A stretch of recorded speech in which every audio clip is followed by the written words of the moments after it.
भाजपा का master stroke है द्रौपदी मुर्मू को प्रत्याशी बनाना। एक ही बार में आदिवासियों और महिलाओं को साधा। यही है सबका साथ सबका विकास में विश्वास का प्रयास। हेमंत सोरेन के सामने खड़ी कर दी है दोहरी चुनौती। एक बारगी ना करने की स्थिति में नहीं है झामुमो। नमस्कार, आजाद सिपाही के विशेष में आपका स्वागत है। मैं हूं राकेश सिंह। भाजपा ने झारखंड की पूर्व राज्यपाल द्रौपदी मुर्मू को राष्ट्रपति पद का उम्मीदवार बनाकर देश के लगभग 10% आदिवासी समुदाय के साथ देश की आधी आबादी के बीच सशक्त संदेश दिया है। शुरू से हाशिए पर रहे आदिवासी और आजादी के बाद भी राजनीतिक तौर पर उपेक्षित रही आधी आबादी के बीच द्रौपदी मुर्मू की उम्मीदवारी से इनमें एक नई आशा का संचार हुआ है। प्रधानमंत्री नरेंद्र मोदी के निर्णय से इन दोनों समुदायों में उनके प्रति विश्वास प्रगाढ़ हुआ है।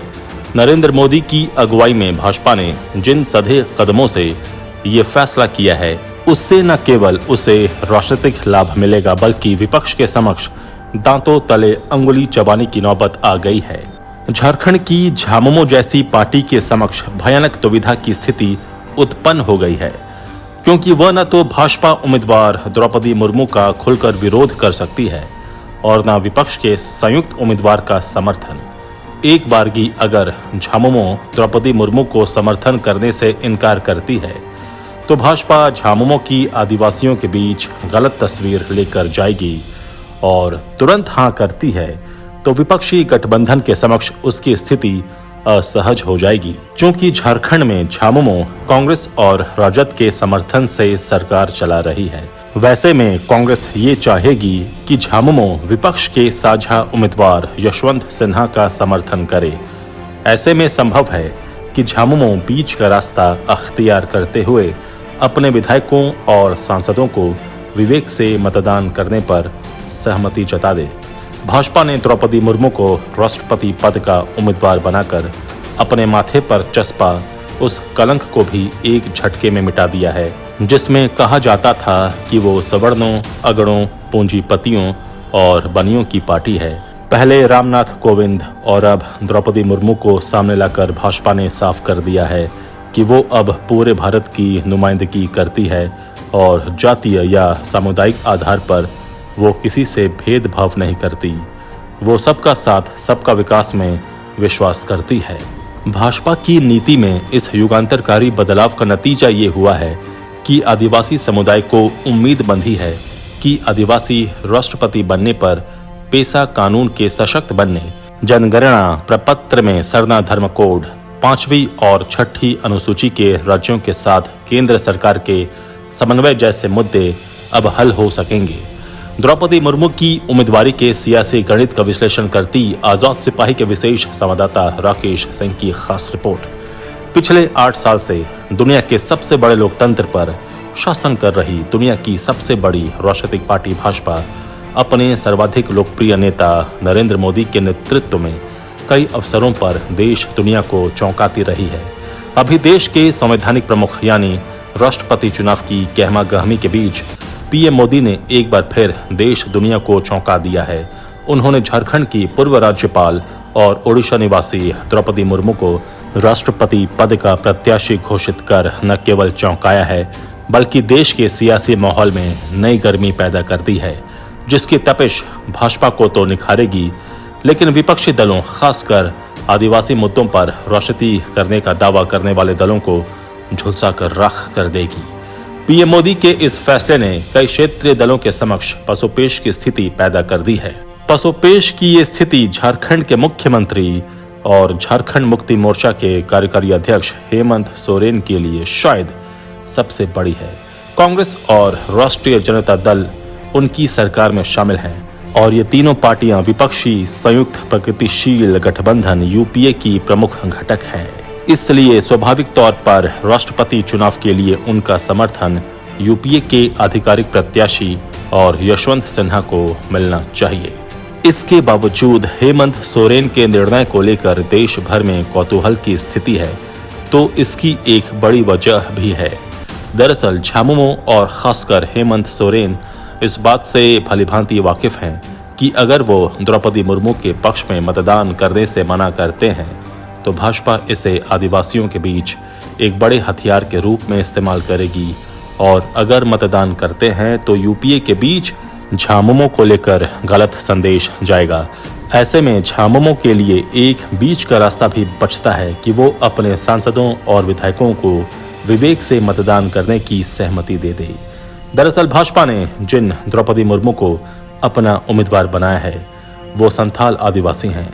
ये पहला मौका है जब सत्ताधारी गठबंधन ने किसी आदिवासी को राष्ट्रपति पद का उम्मीदवार बनाया है। इससे भाजपा ने एक तरफ देश के करीब 12 करोड़ आदिवासियों के बीच अपनी साख बढ़ाई है, तो दूसरी तरफ पूंजीपतियों की पार्टी और महिला विरोधी होने के कलंक को भी हमेशा के लिए धो दिया है। वोटों के अंक गणित के हिसाब से द्रौपदी मुर्मू मजबूत स्थिति में है। राष्ट्रपति बनने के लिए जितना वोट चाहिए उतने सांसद विधायक एनडीए के खेमे में आ चुके हैं। उनकी जीत के साथ ही देश को अपनी आज़ादी के 75वें वर्ष में पहली बार कोई आदिवासी राष्ट्रपति मिलेगा। झारखंड के मुख्यमंत्री हेमंत सोरेन भी संथाल आदिवासी हैं और आदिवासियों के मुद्दे को लेकर काफी मुखर रहते हैं। उन्होंने कुछ साल पहले कहा भी था कि आदिवासी नेताओं को लुटियंस के इलाके में वो सम्मान नहीं मिल पाता जिसके वे हकदार हैं।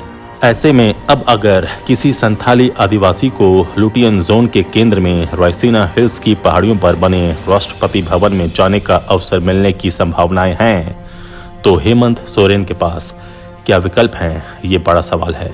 क्या उनकी पार्टी यूपीए के आधिकारिक प्रत्याशी यशवंत सिन्हा को वोट करेगी या फिर आदिवासी अस्मिता के नाम पर वो यूपीए में रहते हुए भी एनडीए की प्रत्याशी द्रौपदी मुर्मू के पक्ष में वोटिंग के लिए अपनी पार्टी के लोगों को तैयार करेंगे? क्योंकि देश की सियासत में ऐसे उदाहरण हैं जब राष्ट्रपति चुनाव में क्षेत्रीय दलों ने अपने गठबंधन से इतर वोटिंग की हो। ये बात और भी महत्वपूर्ण इसलिए हो जाती है क्योंकि द्रौपदी मुर्मू से उनके निजी रिश्ते काफी मधुर रहे हैं। कई मौकों पर वो अपनी पत्नी कल्पना सोरेन के साथ उनसे मिलते जाते रहे हैं और दोनों नेताओं ने एक दूसरे की प्रतिष्ठा का हमेशा ख्याल रखा है। 2011 की जनगणना के अनुसार देश में करीब 12 करोड़ आदिवासी हैं। 5वीं और 6ठी अनुसूची के राज्यों में इनकी सशक्त मौजूदगी है। द्रौपदी मुर्मू की उम्मीदवारी से भाजपा को 5वीं और 6ठी अनुसूची के राज्यों में आदिवासी वोट में सेंध लगाने में कामयाबी मिलेगी। 6ठी अनुसूची के राज्यों असम, मेघालय, त्रिपुरा, मिजोरम में आदिवासी समाज के लोग काफी संख्या में हैं। असम में 12%, त्रिपुरा में 31%, मेघालय में 86% और मिजोरम में 95% से अधिक इस समुदाय के लोग हैं। वहीं 5वीं अनुसूची के राज्यों में झारखंड में करीब 27% आदिवासी हैं, छत्तीसगढ़ में 30, मध्य प्रदेश में 21, उड़ीसा में 23, राजस्थान में 14, गुजरात में 8, पश्चिम बंगाल में 6 और हिमाचल प्रदेश में 6% आबादी है। भाजपा की नज़र ओडिशा, राजस्थान, झारखंड और छत्तीसगढ़ पर है। भाजपा को देश में 5वीं और 6ठी अनुसूची के राज्यों में क्षेत्रीय दल चुनौती दे रहे हैं। आंध्र प्रदेश में वाईएसआरसीडी, झारखंड में झामुमो, ओडिशा में बीजू जनता दल, पश्चिम बंगाल में तृणमूल कांग्रेस को फतह करने के लिए भाजपा आदिवासी समाज को जोड़ने की कवायद में है। जल, जंगल, जमीन पर आदिवासियों का अधिकार सुनिश्चित करने के लिए पेसा कानून लागू किया गया है, लेकिन इससे आदिवासियों को विशेष लाभ नहीं हुआ। इन सभी परिस्थितियों में ये भी जानना जरूरी है कि द्रौपदी मुर्मू निष्पक्ष निर्णय लेती हैं। इसकी मिसाल वो झारखंड में रघुवर दास की पिछली सरकार में सीएनटी एसपीटी एक्ट में संशोधन के प्रस्ताव को लौटाकर पेश कर चुकी हैं। उनके राष्ट्रपति बनने से पेसा कानून प्रभावी होगा। सरना धर्म कोड को लेकर भी पहल की उम्मीद बंधी है। कई दूसरे मुद्दों पर भी निर्णायक फैसला होने की उम्मीद बंधी है। इन सब के अलावा द्रौपदी मुर्मू को उम्मीदवार बनाने के पीछे भाजपा की नई सोशल इंजीनियरिंग का उदाहरण भी कहा जा सकता है। भाजपा आदिवासी वोटरों को आकर्षित करने के लिए मुर्मू को पार्टी की सोच सबका साथ सबका विकास के हिसाब से प्रोजेक्ट करेगी। जेपी नड्डा समेत कई भाजपा नेताओं ने इस बात को स्वीकार किया है कि द्रौपदी मुर्मू की आदिवासी पहचान और उनकी आर्थिक पृष्ठभूमि पर पार्टी ने गंभीरता से विचार किया। हालांकि सीधे तौर पर यह निष्कर्ष निकाल लेना कि द्रौपदी मुर्मू की उम्मीदवारी का इस्तेमाल पार्टी आदिवासी वोटरों में अपनी पैठ बनाने में करेगी, ये धारणा दो वजहों से गलत है। पहला, भाजपा पहले से ही राष्ट्र स्तर पर आदिवासी वोटरों की पहली पसंद बनकर उभरी है और दूसरा, नरेंद्र मोदी सरकार ने आदिवासी हित में कई सारे निर्णय किए हैं। वर्ष 2014 के लोकसभा चुनाव में आदिवासी समुदाय भाजपा के साथ था।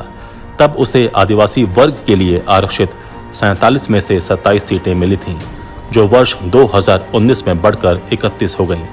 वहीं वर्ष 2009 में भाजपा को सिर्फ 13 सीटें ही मिली थीं। अब भाजपा की नज़र लोकसभा की अनुसूचित जनजाति के लिए आरक्षित उन सीटों पर है जहां वो दूसरे नंबर पर या बहुत कम अंतर से हारी थी। जैसे छत्तीसगढ़ की बस्तर सीट भाजपा महज 4.3% के अंतर से हार गई। इसी तरह कुछ राज्यों में और सीटें भाजपा मामूली अंतर से हार गई थी। 2019 के लोकसभा चुनाव में 44% आदिवासियों ने भाजपा को वोट किया था। दूसरी तरफ कांग्रेस पार्टी राष्ट्रीय स्तर पर केवल 31% आदिवासी वोट ही हासिल कर पाई थी। भाजपा को मिला ये जबरदस्त आदिवासी समर्थन कुछ क्षेत्रों तक ही सीमित नहीं था। पार्टी ने राज्य स्तर पर भी आदिवासी समुदायों का अच्छा खासा वोट हासिल किया है। दूसरा, हाल के वर्षों में आदिवासियों के बीच मतदान प्रतिशत में जबरदस्त वृद्धि देखने को मिली है। 2019 के चुनाव में 72% आदिवासियों ने मतदान किया था, जो राष्ट्रीय मतदान के औसत 62% से कहीं ज्यादा है। इसका सीधा मतलब ये है कि आदिवासी समुदाय को राजनीतिक रूप से अब अलग थलग नहीं किया जा सकता।